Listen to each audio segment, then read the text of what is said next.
हरे कृष्णा, दंडवत प्रणाम।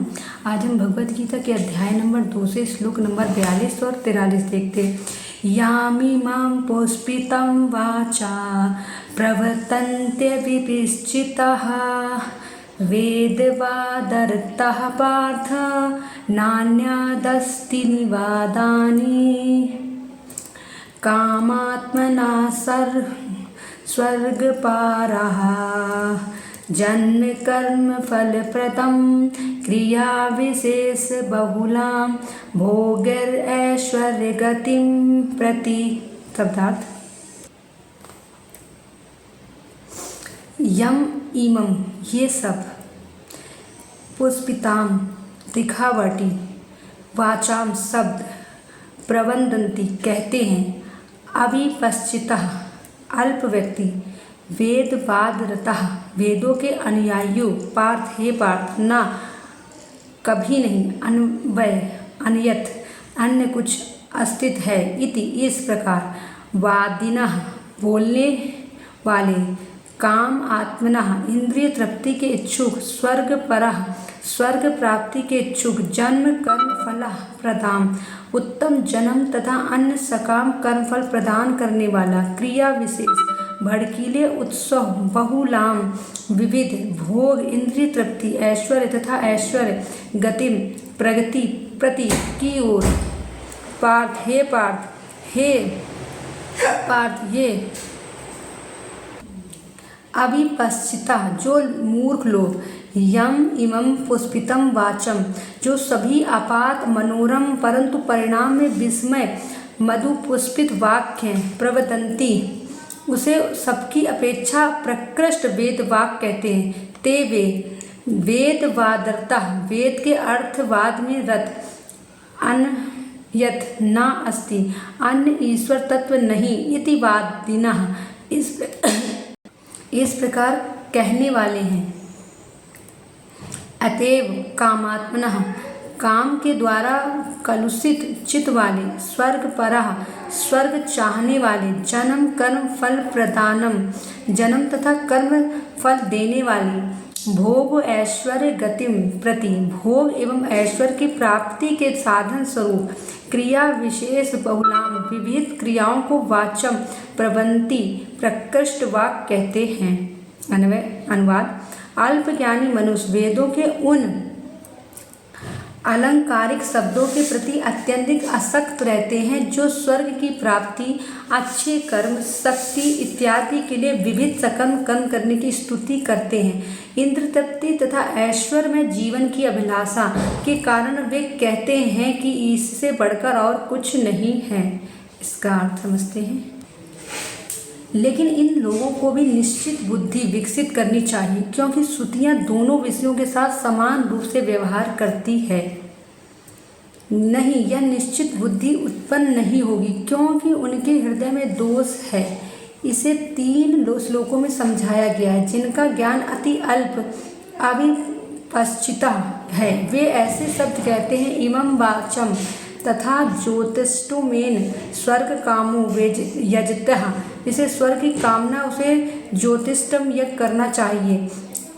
आपस्तंभ श्रोतः सुत कर्ण सूत्र कृष्ण यजुर्वेद। उन्हें लगता है कि ये वेदों में सबसे अच्छे शब्द हैं। आत्मा पर स्थिरकृत बुद्धिमत्ता उन लोगों में उत्पन्न नहीं होती जिनकी चेतना इन शब्दों द्वारा हर ली जाती है। इनका यह विचार श्लोक 44 में पूरा हुआ। ये कौन से शब्द हैं? ये शब्द उन लताओं की तरह हैं जो जहर से भरी हुई हैं और आकर्षण तो दिखाती हैं, लेकिन कोई फलदायक उद्देश्य के साथ युक्त नहीं होती। फिर ये शब्द क्यों कहते हैं? वेदों में दी गई अंतर्जनदी स्तुति में वे लीन हैं, क्योंकि उन्हें लगता है कि वेद का हिस्सा होने के नाते उन कथनों को सत्य होना चाहिए। उदाहरण इस प्रकार है, अपाम सोमम अमृतो, अपाम सोमम अमृता, हम सोम रस पीकर अमर हो गए। ऋग्वेद 8.48.3। अक्षयम हाँ वे चतुर्मास्य याजिनः सुकृतम भवेति, जो चतुर्मास के व्रतों के द्वारा पूजा करता है वह अक्षय सुकृत प्राप्त करता है। अपस्त्वम श्रोत सूत्र कृष्ण यजुर्वेद। वे कहते हैं कि जीव और भगवान के ज्ञान के द्वारा प्राप्त मुक्ति रूपी कोई शाश्वत और परम आनंद नहीं है। काम में कर्मों के द्वारा स्वर्ग प्राप्ति के अलावा कुछ भी नहीं है, ना अन्यद अस्ति।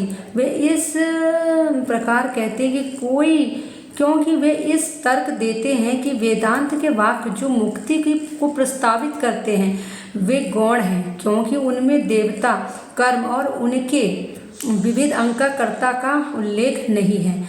कर्म मीमांसकों का तर्क है कि कर्म ज्ञान से श्रेष्ठ है। उनके अनुसार वेद मुख्य रूप से यज्ञ जैसी क्रियाओं के लिए निषेध या विधि देते हैं। उपनिषेध क्रिया के बजाय ज्ञान सिखाते हैं और इसलिए हीन है। 2.42 टीका पूर्ण। यह श्लोक उनकी दोषपूर्ण चेतना का वर्णन करता है। कामात्मना अर्थात भौतिक सुखों की इच्छा से उनके हृदय ग्रस्त रहते हैं। यदि ऐसा है तो उन्हें मुक्ति की बिल्कुल भी इच्छा नहीं, बल्कि स्वर्ग परा अर्थात वे स्वर्ग प्राप्ति और तथा उपलब्ध अमृत और सुंदर महिलाओं को ही सबसे अच्छा लक्ष्य मानते हैं। इच्छाओं से इस प्रकार ग्रसित होने के नाते उनकी बुद्धि में और कुछ नहीं होता है। वे ऐसे शब्द बोलते हैं जो ज्योतिष्टुम इत्यादि यज्ञों का वर्णन करते हैं। क्रिया विशेष, इसका उद्देश्य गति, सुंदर स्त्री और अमृतपान इत्यादि भोग और देवता तुल्य ऐश्वर्य प्राप्ति होता है। वे ऐसे शब्द बोलते हैं जिसमें ऐसे जन्म का वादा होता है, जिसमें ऐसा शरीर और इंद्रियां प्राप्त हों जो वर्ण और आश्रमों के नियम कर्मों को करने में उन्हें सामर्थ्य कर सकें और क्षणिक लाभ जैसे भोजन, पशु और स्वर्ग फल प्राप्त कर सकें। प्रभुपाद तात्पर्य।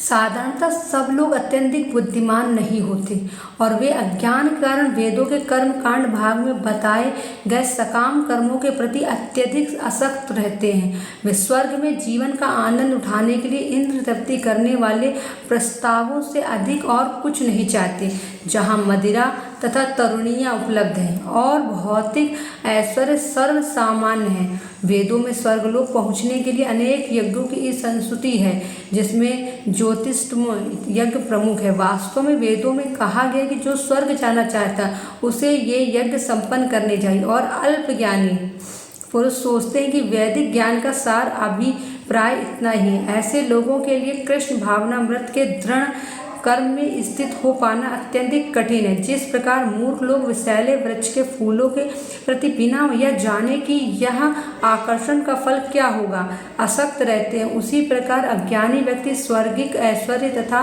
तज्जनित इंद्रिय भोग के प्रति आकृष्ट रहते हैं।